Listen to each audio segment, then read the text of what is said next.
A pleasant day to all of you, my dear teachers of MB Asisio Senior High School Unit 1. I would like also to greet our dear learners, the Unit 1 assistants, for devoting time to watch this State of the School address together with their parents and to the other partners and stakeholders of the school, namely the Barangay 14 officials headed by Barangay Captain Efren de la Cruz and to the LGU Caloocan officials headed by our beloved City Mayor Oscar Oka G. Malapitan. And of course, I will not be able to forget the SDO Caloocan officials or the Department of Education Caloocan City officials with our school's division superintendent, Dr. Nerissa L. Losaria, CESO 6. Thank you very much to all of you for watching this State of the School address by yours truly. This is just a short one so that I can give the viewers the information that are pertinent for them to know the state of the school, the state of MB Asisio Senior High School Unit 1. In this state of the school address, I would like to mention also the names of the admin staff that helped me a lot to make this state of the school address possible. First is Ma'am Annalisa Mo, our school information officer and an English teacher. Ma'am Minalyn S. Valeda, our master teacher and ICT coordinator and LIS coordinator. Ma'am Nancy B. Kurutan, the department coordinator of mathematics, and she's also the school registrar. Sir Jervin Santa Monica, our math teacher and an assistant property custodian. And to all our department heads and coordinators and grade level chairpersons, non-teaching personnel, utility workers, and to the GPTA officers, and to all people who love MB Asisio Senior High School Unit 1, our beloved school. Thank you very much for all the support. In most of the time, I will be speaking in Filipino, especially if there are things that I need to emphasize. But at times, I will resort to speaking in English, especially if there are texts that I need to read from my laptop. Anyway, I highly believe that all of us do not have problems when it comes to the medium of communication, whether it will be in English or in Filipino. Okay, so let's start. So this is the state of the school address by yours truly for school year 2021-2022. And the school is MB Asisio Senior High School Unit 1. To those people who don't know me yet, I'm Mr. Emmanuel C. Aguilar, the principal of MB Asisio Senior High School Unit 1. My dear friends, when we craft the school implementation plan or the enhanced school implementation plan, it is known as ESIP. We do strategic thinking and planning. Yearly, we do it with the help of the school planning team. Katulong ko po ang school planning team dyan. At naging kakaiba po siya nung magkaroon ng pandemya. Usually, we already know what we are going to put in the school implementation plan or school improvement plan, but things have changed when the pandemic had stricken.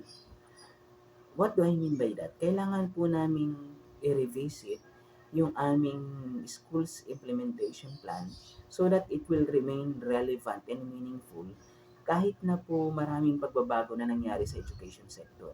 In fact, things that I am saying are there in the cover message of the enhanced school implementation plan of the school. Please allow me to read my cover message in the school implementation plan of MBSC Senior High School Unit 1. I will read it. In this time of global crisis because of COVID-19 pandemic, many things, situations, and conditions changed. The usual things and ways have dramatically changed. Many public and private sectors of society have severely been affected by this pandemic, not excluding the education sector. Education, as Nelson Mandela puts it, is a powerful tool that can change the world. Naniniwala po ako dyan that education is a powerful tool that can change the world. The education of the Filipino students has been deferred for a few months to ensure safety and health protection from the dreaded COVID-19. Yes, nangyari po yan noong unang taon ng pandemic, hindi po agad nakapagsimula ng pagbubukas ng klase sapagkat maraming mga adjustments na ginawa. At saka hindi naman pwedeng mag face-to-face classes dahil sa mataas na local transmission ng COVID-19. However, the Department of Education, with the approval of the President of the Republic of the Philippines, launched the Basic Education Learning Continuity Plan, or more popularly known as the BELCP, and it was immediately implemented. The Secretary of the Department of Education, Secretary Leonor Magtones Briones, stressed that learning must never stop. Up to now that we are in the school year 2021-2022, the COVID-19 pandemic still persists, and Metro Manila has been the epicenter of the pandemic. The National Capital Region has always been in the moderate to strict quarantine classification. Alam niyo po, hanggang ngayon po, at this moment, we know that there is another surge because of the Omicron variant, and Metro Manila has been hit again. That's why we have to be extra careful. And because face-to-face teaching learning setup is still impossible and it may last for months and years, it is imperative to revise a number of entries and parts of the Enhanced School Improvement Plan or Enhanced School Implementation Plan so that it will be relevant in the current situation we are in right now. If revisions or modifications of the ESIP will not be done, then it will not be meaningful anymore. As the school head of MB Asisio Senior High School Unit 1, I have ordered the school planning team to revisit the ESIP to make it relevant to the present time for the ultimate benefit of the learners. A relevant and meaningful ESIP will yield to the better learning outcomes of the learners. After all, that is the main goal of the Department of Education. May the good Lord help all of us and make us resilient in this time of pandemic. Yan po ang aking cover message doon po sa Enhanced School Implementation Plan na ginawa po namin ng school planning team. Ang naka-underscore po dyan sa cover message ay kailangan na baguhin yung mga plano na i-implement dahil nga po maraming pagbabago na nangyari sa education sector. Dulot ng global crisis or ng COVID-19 pandemic. Okay, so magpatuloy po tayo dito po sa ating State of the School Address. May nabanggit po ako kanina na BELCP o yung po yung Basic Education Learning Continuity Plan. And then I mentioned that revisions have been made in the Enhanced Schools Implementation Plan of the school, and this was done by the members of the school planning team. Maybe some of you will ask, who are the members of the school planning team? Ikaw lang po ba yun, Mr. Aguilar? Ikaw lang, yung principal? Ikaw lang po bang gumawa niyan? Hindi po. Marami po akong katulong sa pagdadraft ng school's implementation plan at sila po ay ang department heads and coordinators, ang aming guidance teachers, ang GPTA, may parent representatives po kami, may SSG president or student representative, LGU representative, invited din po yun. Brigada Eskwela Coordinator, Barangay 14 representative, and other key persons in the school. So kami pong lahat ay nag-brainstorm, nag-usap-usap po kami, and we finally came up with the revised school's implementation plan. In fact, meron nga rin po kami prepare na local version ng BELCP ng Department of Education, and that is what we know as the Instructional Delivery Plan or the IDP. Okay, since crafting the school implementation plan entails strategic planning, and it was already the time of the pandemic. Time na po ng pandemic yun eh. So ano po yung pinaka salient points na aming kinonsider sa pag-revise po namin ng aming SIP or ESIP. Yung E po doon ay enhanced. Enhanced. Okay, ito po yun. Makikita nyo po sa inyong screen yung school's strategic planning summary during the time of pandemic. So, unang-una po ay adoption of flexible work schemes for teaching and non-teaching personnel. So, hindi po araw-araw na pumapasok doon sa site sapagkat delikado. Meron pong skeleton workforce. Tapos, meron din po syempre na class schedule yung mga teachers po natin. Brigada and offline balik eskwela. Yes, isa rin po yan sa ginawa namin kahit na po pandemic, nakapag-offline balik eskwela po. Nagbrigada eskwela din po kami sa abot ng aming makakaya. Enrollment and school profile organization. Definitely, when a student enrolls, it means that he or she gives value to education, whether there is pandemic or not. At nag-profile din po kami sa aming paaralan. Inalam namin kung sino yung may kakayahan sa iba't ibang learning modalities. So, ginawa po namin yung profiling. Nakalagay naman po yan doon sa MLESF nung nag-enroll po nung nakaraan. Modified Learner Enrollment and Survey Form. And then, nagkaroon po ng teacher training and module programs, DPO for distribution of learners packages or SLMs. So, kailangan po talaga merong DPO, hindi naman po kasi para ma-lessen po yung interaction. So, salamat po sa principal ng MBSC Senior High School Main na dati ay si Sir Tirso de la Cruz na ngayon ay si Ma'am Maria Concepcion Gutierrez na sapagkat kapag kinakailangan namin gamitin yung kanilang paaralan para maging place for the distribution of modules, pumapayag naman po agad sila. Hindi po namin magawa ito ng malawakan noon sa eskwelahan sapagkat quarantine facility po. COVID-19 quarantine facility ang school. Hanggang ngayon din naman po. Pero may area na po sa school na safe na gamitin. Pero MBSC Senior High School Unit 1 remains a COVID-19 quarantine facility. Learning clinics for parent-teacher consultations, class organization, class scheduling, and teacher workload distribution, conduct of distance learning simulations and actual class. So, bago po kami nagkaroon ng distance learning implementation, nagkaroon po muna kami ng simulation. Sa tulong po ng mga teachers, nakita po namin kung ano yung mga challenges at kaya nung in-implement na po namin yung distance learning, medyo na-lessen na po yung ilang problema. Nabawasan na po. And then, there were learning packets and module distribution, creation of text-based chat rooms for class discussions, learners follow-ups, monitoring, and counseling. So, naging in demand ang paggamit ng mga text-based chat rooms katulad ng Facebook Messenger at iba pa pong mga online platforms.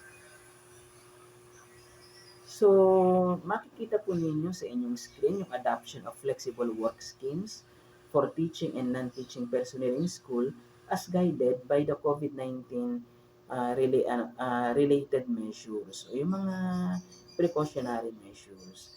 So, with the help of the technology, with the help of the different online platforms, we were able to continue our work. Ako po ay nakikipag-meeting sa mga department heads and department coordinators, grade level chairpersons, at sa mga teachers po para malaman ang sitwasyon, kung ano po yung progress na nangyayari sa mga mag-aaral at iba pa. Ganon din naman po ang ating mga guro dito sa MB Asisio Senior High School Unit 1. Meron pong flexible teaching and learning. Lalo na po on the part of the students, talaga pong merong flexible learning options. Alam niyo po, even before the pandemic, the Department of Education has what we know as FLOW or FLOS, FLOS. What does that acronym mean? It means Flexible Learning Options. So, mas pinalakas po natin yan nung ngayong panahon ng pandemya. So, we assessed how the students would learn and that's what we gave to them. And I believe in the saying that the way students learn should set the way we teach them. So as you can see, the teacher being a guide or the facilitator of learning, uh, the technology was maximized. There was a creation of digital and various contents, and professional learning networks were established. Sa next po tayo na slide. So, ano po ba yung mga main features na nangyari sa buhay ng mga teachers na apektado rin po yung mga Unit 1 assistants at pati po yung ating mga magulang. All the teachers were in the work from home arrangement. And up to now, they are in the work from home arrangement. We know how dangerous COVID-19 virus is, and we capacitated ourselves so that even if we are in the work from home arrangement, we know that we can deliver to the best that we can for the ultimate benefit of the learners or the Unit 1 assistants. Siyempre po, online meetings, dahil hindi naman po pwede yung pupunta kami sa isang lugar tapos magmi-meeting kami, we will be exposing ourselves and that is hazardous to our health. And all the programs of the school were broadcasted or were aired through our school's official Facebook page. Naging napakahalaga, mga minamahal ko pong mga kaibigan, ng aming Facebook page. At kung titingnan nyo po ngayon, napakarami na pong nag-like nun, napakarami na pong nag-follow nun. At kung susuriin nyo po, if you are going to peruse all the contents of our official Facebook page, you will see that we had done so many activities in support of the learners, the parents, and the students. You can try it. Punta po kayo doon sa aming Facebook page and you will see that our school did not stop in delivering basic education services to our clientele, yung aming pong mga mag-aaral. Next po ay Brigada Eskwela at Oplan Balik Eskwela. Alam naman po natin yearly na laging merong Brigada Eskwela. Ito po ay kilala rin sa tawag na National Schools Maintenance Week. But you know, when we say National Schools Maintenance, hindi lang naman po ito isang linggo, kundi whole year round. But it is being highlighted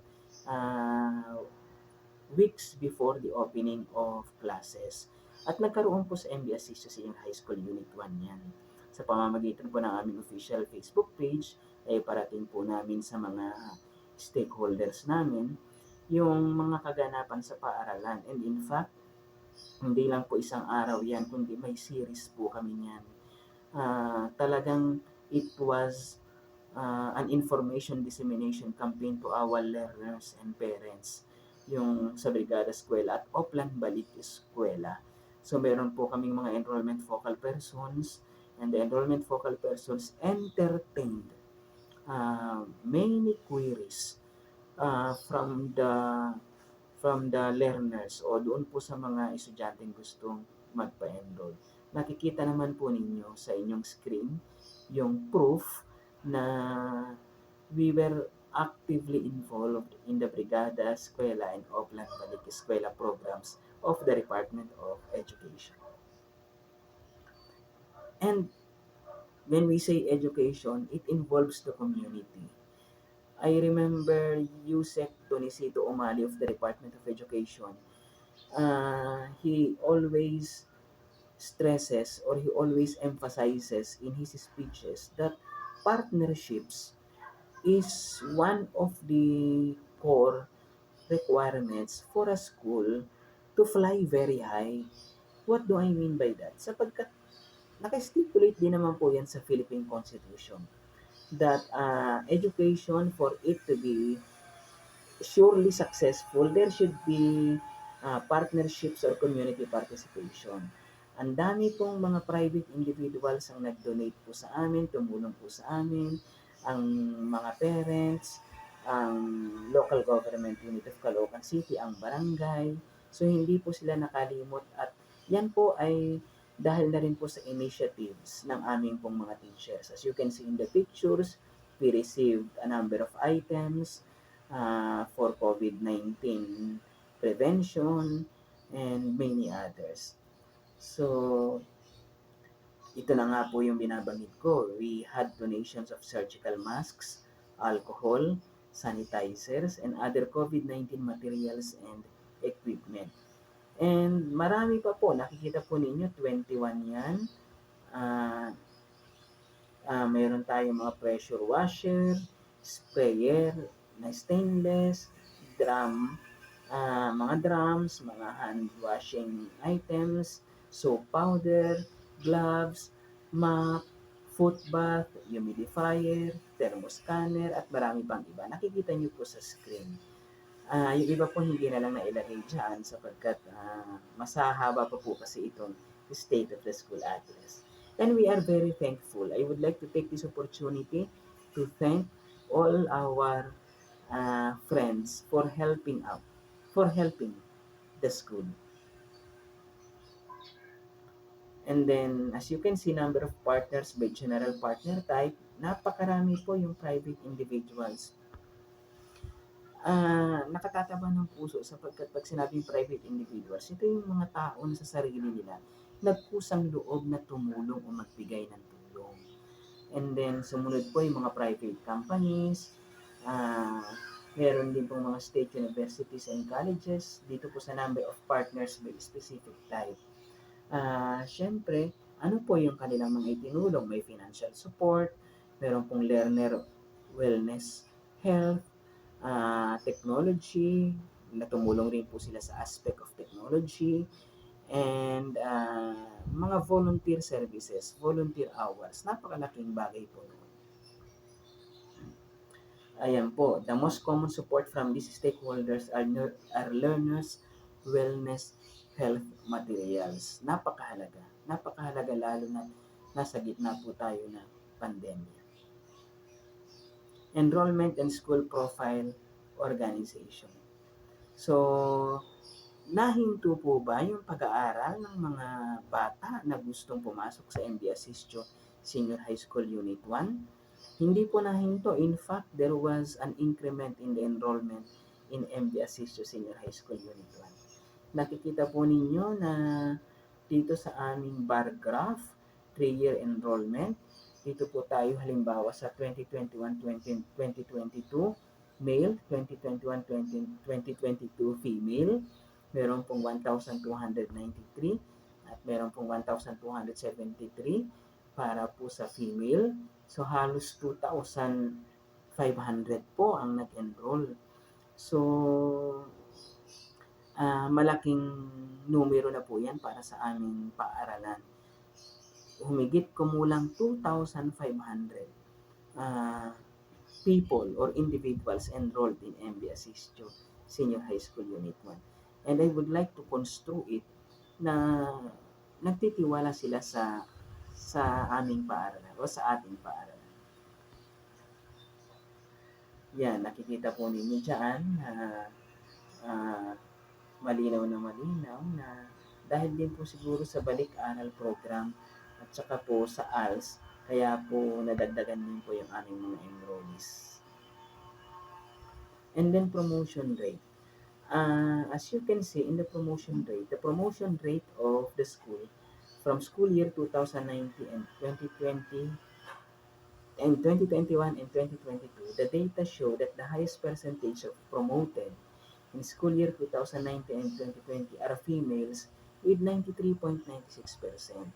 So lumalabas po sa aming data na nag-gather that there were many girls who got promoted than the boys.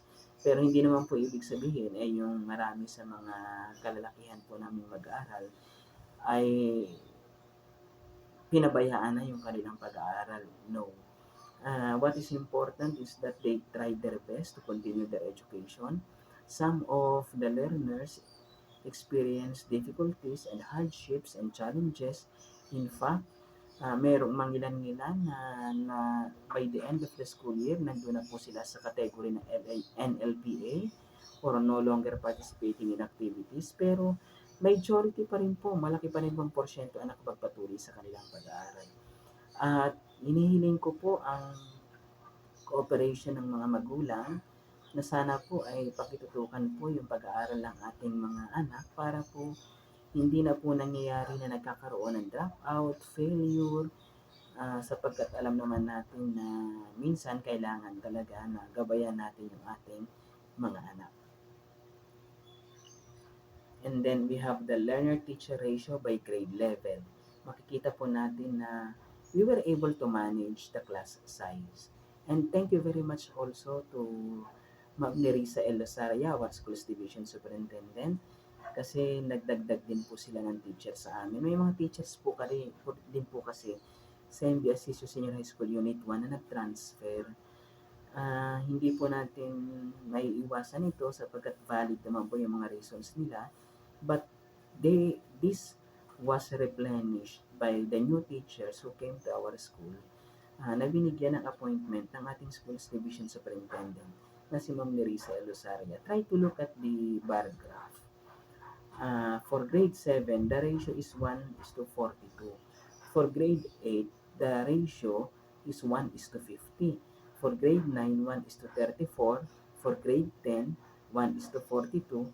For grade 11, 1:18. And for grade 12, 1:32. Kita po ninyo na wala naman po diyang 1:100. Mahirap po yun para sa teacher. So we were able to manage. Pero dahil po sa challenges pa rin ng ating panahon, nag-form din po kami ng isang class scheduling na kung saan mas makadadali para sa mga teachers na ma-meet yung mga mag-aaral. And on the part of the learners, mas makadadali rin po sa kanila sapagkat hindi sila babad lagi sa screen. Meron silang mga asynchronous tasks. So, ginawa po natin yan para sa ikabubuti ng mga mag-aaral at ng mga guro. And then the number of teachers based on highest educational attainment. Maybe some of you will be asking me in silence because anyway, I will not be able to hear your questions. Kumusta naman po ba yung mga teachers dyan sa MBAS Unit 1? Are they upgrading themselves even if we are in the midst of pandemic? My answer is yes. As you can see, hindi naman po lahat ng mga teachers sa amin ay bachelor degree holders lang. We have teachers who have units in masters, and we have teachers who finished master's degree or they are already master's degree holder. Dalawa po yun. At meron po kaming 5 teachers who have units in their doctorate. And then, tama po bang pagkakatingin ko? At saka meron din po kaming mga nag-aaral pa. They are upgrading themselves. And it is not, kahit naman po bachelor's degree holder, wala pa pong master's degree yung amin po mga ibang teachers. Ang mahalaga po dito, they are religiously attending webinars, trainings that capacitate them in this new normal in education. So they never stop. Our teachers are very diligent, very hardworking, and they are very passionate in doing their job. Okay? So nakalagay po dito, the highest educational attainment of most teachers is master's degree with units in master's degree with 42 out of 75 or 56% of the total number of teachers. See? So please be assured that the teachers in MBAS Unit 1 are all competent. They can do their job. And then, frequency of junior high school learning modalities. So, I have mentioned, if I'm not mistaken, that there are different learning modalities. Now that we cannot do the face-to-face classes or face-to-face interaction, what we are implementing is the blended distance learning. When we say blended distance learning, there are many learning modalities katulad po ng modular distance learning, online learning, TV-based instruction, radio-based instruction. In fact, meron nga pong DepEd TV. But we are very blessed in the city of Caloocan because our city mayor provided centers, printing machines para po sa lahat ng public schools in Caloocan City. Doon po kami nakakapag-print ng aming mga modules na ipinamamahagi po sa mga mag-aaral. And not only that, our city mayor provided Android tablets for all grade 9, 10, 11, and 12 students. Grade 9 to grade 12, they have their Android tablets. Kaya po, pwede na pong basahin ng mga mag-aaral natin yung mga modules na nai-upload po doon sa mga Android tablets. So, hindi po sobrang sandamakmak na dami ng mga papel ang nasasayang sa pag-print ng modules sapagkat yung grade 9 to 12 po ay meron pong Android tablets. Kaya ang tawag po doon sa modality na yun ay digitized modular distance learning modality. Yung purely naman po na umaasa sa self-learning module na hard copy, yan po ay tinatawag na printed modular distance learning modality. Okay, looking at this pictorial representation. So makikita po natin dito na sa grade 7, talagang marami po. Grade 7 at grade 8, doon po talaga marami yung printed modular distance learning. Pero sa grade 9 and 10, makikita po natin na may marami doon yung digital platform sapagkat meron na nga po sila ng Android tablet. Sa senior high school, more on online po sila sapagkat we all know that the senior high school learners are already capable or they are already adept at using technology.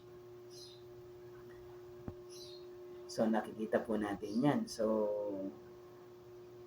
frequency of junior high school learning modality, the highest learning modality utilized by grade 7 to 8 is printed, but some of our students prefer to submit their outputs through online.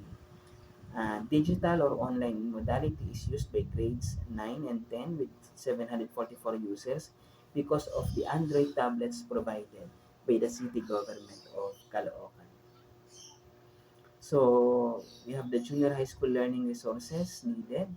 Nakikita po ninyo, the highest learning resources needed by grade 7 to 10 are printed modules. At na-address po natin yun sapagkat ginamit po natin yung MOE fund ng school para po makapag-print ng mga modules. At there were times also that the Schools Division Office of Caloocan City helped all the schools in the printing of the self-learning modules and even the learning activity sheets or LAS. So, for the senior high school, so nakikita po ninyo, frequency of senior high school's learning resources needed. The highest learning resources needed by grade 11 and 12 is proportionate with 234 and 305 for both digital, on-demand and online or LMS respectively. So more on the use of the technology na po yung sa senior high school natin. dito rin po makikita rin po natin sa frequency of senior high school learning modality na talagang they are more comfortable in using the technology. Merong mangilan-ngilan po na printed module pero bihirang-bihira na po yun. So yan po. So digital and online. Okay. So what happened uh, in the subsequent weeks and months? At nang sumunod na, at nung school year na to, nung opening ng school year na ito, were we able to do the usual things? Yes, but of course, with some modifications. Meron pa rin pong class program, nakikita ninyo na ginawa. Meron pong class organization, hindi po nawala yan. Uh, and then messenger rooms were utilized. Facebook Live was utilized by the teachers. As you can see in the picture, Sir Mark Rio Maugdang, a mapping teacher, is demonstrating something to his students. So the conduct of distance learning simulations were done before the opening of classes para po malaman naming mga guro o mga teachers at maging ng administration kung ano ba yung possible na mga problems na ma-encounter namin. So that in the actual online sessions with the learners or with the students, less na at madali na naming ma-address yung mga challenges or concerns po nila. So mga messenger rooms, Google Meet, and we are not only limited to using messenger rooms and Google Meet. Many of our teachers have taught also their learners how to use Zoom. Many of our teachers have also taught our students on how to use uh, even Telegram, Wove, Microsoft Teams, at marami pa pong iba. So, the teachers are empowered. And since the teachers are empowered, they can educate, they can also empower our learners. So, the learning packets and module distribution, I would like to take this opportunity to thank our teachers, especially the grade 7 and grade 8 teachers. Because as you can see in the photos or in the pictures, talaga pong sumikap sila, nagsikhay sila sa pagsusort ng modules, sa pagpapak ng mga self-learning modules, at sa pag-distribute po ng mga ito sa mga magulang. Kaya po nakapagpatuloy ng pag-aaral yung mga Unit 1 assistants because of these hardworking teachers. I, I salute all of you. Kudos to all of you, my dear teachers, for the passion in doing your vocation of teaching. Maraming salamat. Yan po, nakikita po ninyo distribution of modules. And the teachers, the parent volunteers, the utility workers of MB Asisio Senior High School Unit 1, they all followed strictly the minimum health and public standards. The minimum health public standards set by the Interagency Task Force and the Department of Health in the distribution of self-learning modules. Sapagkat napakahalaga po ng pagsunod dyan para hindi naman po delikado yung pagsasagawa ng distribution of modules. Okay. Now, some of you may be asking, Sir, meron po bang mga textbook sa paaralan? Meron naman po. Subalit, hindi po yan na-distribute lalo na't nung kasagsagan po talaga nung pandemic sapagkat magkukumpul-kumpulan yung mga mag-aaral, yung mga magulang at that is a very dangerous situation. So, yung iba po na nasa kanila pa yung kanilang textbooks, they were able to use that. And saka lang po kami nakakapagbigay ng mga textbooks na paisa-isa kapag lumuluwag ang sitwasyon. Pero since the school is a COVID-19 quarantine facility, it was really a challenge. And up to now, it's a challenge. Pero pag regarding the availability of books by grade level, we have po. Meron po kami. And then, the grade level with highest percentage of available learning materials ay yung grade 11 with 274.90%. Wow, ang dami. 274.90%. The average percentage in terms of availability of books is 74.86%. So meron pa rin mga kulang. And I hope the Department of Education Central Office and other offices will be able to address this situation. So, availability of books by learning area, may pinakamarami po kami sa Araling Panlipunan, Filipino, Mathematics, and English. Sa iba po, ang pinakakunti po namin ay dito sa MAPE and PLE. Sa MAPE and PLE. Nakikita naman po natin dito sa bar graph. Okay? And then school learning clinic. What is the school learning clinic? The school learning clinic is a venue for parent-teacher conferences which aims to provide assistance both to teachers and students for teaching learning progress. It likewise allows teachers to provide proper coaching and feedback on the students' class performance. This permits consultation, especially to those who have no stable internet connectivity or those students with plainly modular modality. So that is the school learning clinic, my dear friends. Meron po ang MB Asiso Senior High School Unit 1 yan.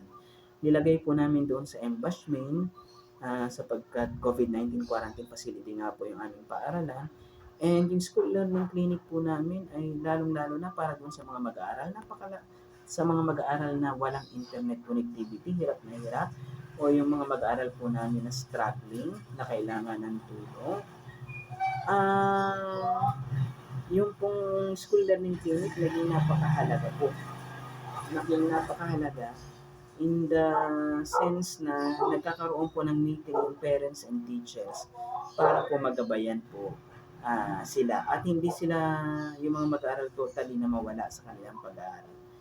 As you can see in the photos, napakaingat po namin. Yan po yung aming school learning clinic. May mga harang, nakamask po lahat, and then hindi po nagkukumpul-kumpulan.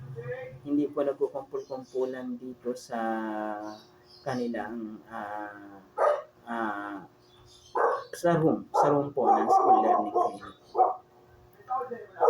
And then we have also created, medyo maingay po yung environment natin, pero that's the reality in the use of online technology. So we have created text-based chat rooms for class discussions, follow-ups, monitoring, and counseling. As you can see in the picture, meron pong mga Facebook groups, meron din pong mga sessions ang mga teachers sa kanilang mga estudyante, time with the advisor, yung homeroom guidance po, ini-implement din po namin yan. So, napaka linaw po. And then, students' vaccination status. We know the vaccination program of the government, and when we say vaccination, napakahalaga po nito for us to get out of this pandemic. 99% of the teachers in MBAS Unit 1 have already been vaccinated fully. And in fact, ako nga po ay fully vaccinated na, and I also received my booster shot. Yung unang dose ko po ng vaccination ay yung Sinovac, second dose Sinovac. Ang booster ko po ay Pfizer. So, makikita po ninyo sa ating mga estudyante, may mga bakunado na rin po, pero mababa pa po. 20.38% out of 2,566 enrolled students ang bakunado. That is why I encourage all of you, my dear students, kung hindi naman po bawal sa relihiyon ninyo o sa kung ano pa man, please consider vaccination. Hindi ko po kayo pinipilit, I am encouraging you. Sapagkat kapag tayo po ay mag-face-to-face na, napakahalaga po ng vaccination status ng ating mga mag-aaral. Libre naman po yung vaccination na yan. Saka milyon-milyon na po ang nagpabakuna sa buong mundo. Hindi naman po nakita naman po yung safety nito at saka the benefits outweigh the risks dito po sa vaccination. So, sa mga teachers po, 99% of the teachers in MBAS Unit 1 are fully vaccinated. And for sure, all of them will have their boosters sa mga susunod na araw o linggo. So, do we have fund for the school's needs in this time of pandemic? Nabawasan po, wala po tayong canteen funds, wala po yung iba pang mga pinagkukunan natin ng pondo, pero maraming salamat po sa mga tumutulong sa paaralan because we had donations na nagkakahalaga ng 132,000. And of course, the main source of our fund ay ang school MOE na halos nagkakahalaga ng 4 na milyon, to be exact, 3,823,000. At the bulk of this amount was used in the procurement of COVID-19 materials, procurement of coupon bands, and other related matters, supplies. Nagpa-repair din po tayo ng ilan habang pandemya, walang mga bata sa paaralan kung ano yung pwede nang ipa-repair. Pero basically, doon po sa pagbili ng mga coupon bands para po sa pag-print ng self-learning modules. So, nandito po, nabanggit ko po ano po ba yung mga pinagkagastusan ng ating MOE. So, meron po dito nakalagay na mga supplies, repair, rehab of the admin office of the school room, uh, uh, educational materials, repair, school materials, recognition, completion, graduation ceremonies, at marami pa pong iba, immersion activities. Talaga pong nagkaroon din po kami ng mga GAD webinars, trainings. So, diyan po napunta yung aming MOE fund. And then we had school programs. Yung reading program po namin, I would like to congratulate and to commend Ma'am Melanie Marcos. Nanalo po siya sa search for Best Reading Program Coordinator. And yung aming pong mga slow readers, mga struggling readers, natulungan po ng aming reading program na Rabay at Basayanihan. Yung Rabay po, Read and Be Informed, sa English po yun. Yung pong Basayanihan sa Filipino naman po yun. So, in both languages, natulungan po namin yung aming mga mag-aaral. And then, the guidance support. Meron po kaming registered guidance counselor sa aming paaralan, si Ma'am Richelle Humadiao. And then, si Ma'am Richelle Humadiao po ay tumutulong sa mga senior high school learners and teachers as well. Si Ma'am Lilibet Sullivan naman pong in charge para po sa mga estudyante namin sa junior high school. Napakasisipag po nila. Sila po ang in charge sa career guidance and counseling, homeroom guidance program, sa mga psychosocial support webinars for students, parents, and teachers. They are the busiest teachers, I think, in MBAS Unit 1 sapagkat mental health is very crucial in this time of pandemic. Gender and Development Programs, ang akin pong in charge po dito ay si Ma'am Richelle Humadiao, yung ating pong Registered Guidance Counselor. Napakarami din po naming naging programa dito po sa GAD. Nakikita po ninyo na we even recruited experts from the outside o yung hindi taga-MBAS Unit 1. Meron nga po kami yung very recent namin, isang abogado na nag-educate po sa lahat ng mga teachers. Related pa rin po yun sa aming GAD or Gender and Development Program. Yan, si Sir Eugene Mapula po, na isang educator sa Division of Caloocan, naging speaker din po namin siya. And then, para po sa senior high school, TVL, meron pong mga laboratories. So, nakikita po ninyo sa picture na talagang pinaganda yung mga TVL laboratories so that if there are already face-to-face classes, the TVL laboratories can be effectively used. Kitang-kita po ninyo talagang mararanasan ng mga estudyante natin. Hands-on yung experience nila pagdating sa cookery, bread and pastry, and the like. So, napakalinis, napakaganda, sophisticated na po yung ating TVL laboratory sa school. So siguro excited na yung mga TVL teachers at ang ating mga TVL students sa senior high school na magamit itong mga laboratories na ito. So, nakikita po ninyo yung bread and pastry laboratory. Okay, so our school also received recognition and awards. As you can see there in the screen, doon po sa reading program, sa demonstration teaching, interpretative reading, may mga LCP champions po tayo, at and in science.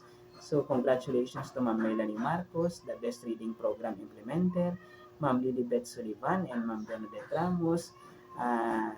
Nakaabot po sila sa division level ng Demo Fest, if I'm not mistaken. Si Sir John Mark Solinap, Sir Alfred Torrefranca, and Sir Gustavo Concepcion Jr. sa district level ng Demonstration Teaching Festival. Kay Sir Solinap po uli, nabigyan din po siya ng pagkilala sa interpretative reading for teachers. At ang ating pong LCP champions, LCP stands for Learning Continuity Plan. Ang ating pong dalawang master teachers na si Ma'am Mina Limbaleda and Sir Danilo Baraquiel, at sa ating pong site attack si Ma'am Dayan Hermosura,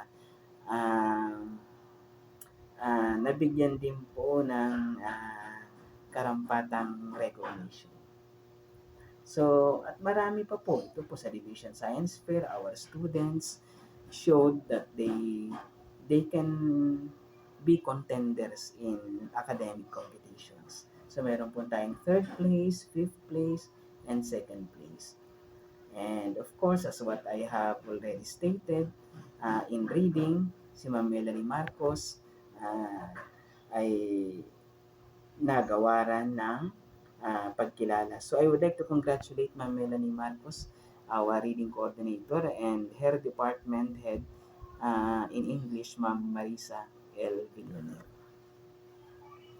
So we also gave recognition, my dear friends, to our teachers who have served the school for a very long time. 10 of them were given recognition. So, makikita po ninyo dito, they received this plaque of Loyalty Service Award, and through the initiative of the Praise Committee, nabigay po natin yan.